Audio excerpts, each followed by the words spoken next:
कुरान मजीद सूरह बकरा अल्लाह तबारक व तआला ने इरशाद फरमाया, या अय्युहल्लज़ीना आमनू कुतिबा अलैकुमुस्सियाम, ऐ ईमान वालो तुम पर रोजे फर्ज किए गए, कमा कुतिबा अलल्लज़ीना मिन क़ब्लिकुम, उसी तरह जिस तरह तुमसे पहले लोगों पर फर्ज किए गए थे, लअल्लकुम तत्तकून, ताकि तुम परहेजगार हो जाओ, मुत्तकी हो जाओ, अल्लाह से डरने वाले बन जाओ, गुनाहों से बचने वाले बन जाओ, अपनी जिंदगी को रब रसूल के अहकामात की रोशनी में गुजारने वाले बन जाओ। रोजा एक प्रैक्टिस है, एक मुजाहिदा है, एक जद्दोजहद है।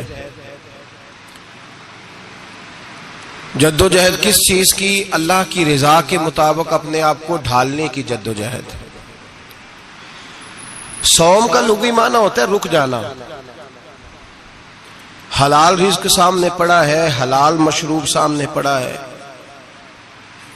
हलाल रिश्ता बीवी का मौजूद है, लेकिन इन सब चीजों से हालत रोजा में रुकना, अल्लाह की रिजा के लिए रुकना, इसका नाम रोजा है।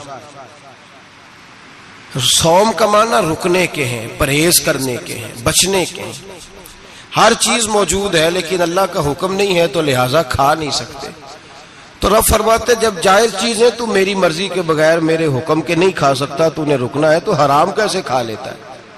अब जायज चीज के लिए तुझे हुक्म है, मैं कहूं तो खाएगा, मैं कहूं तो नहीं खाएगा। मैंने हुक्म दे दिया, जायज है, रोटी है, खाना है, गोश्त है, तेरी फ्रिज में पड़ा सारा कुछ, तू बाइख्तियार है, मुंह में दांत भी हैं, हजम करने को हाजमा भी है, भूख की शिद्दत भी है, पर मेरी इजाजत के बगैर तू खा सकता।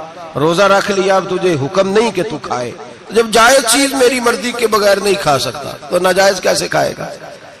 मेरे नबी पाक अलैहिस्सलातु वस्सलाम ने अपने खूबसूरत अल्फाज के अंदर इस मफहूम को बयान फरमाया।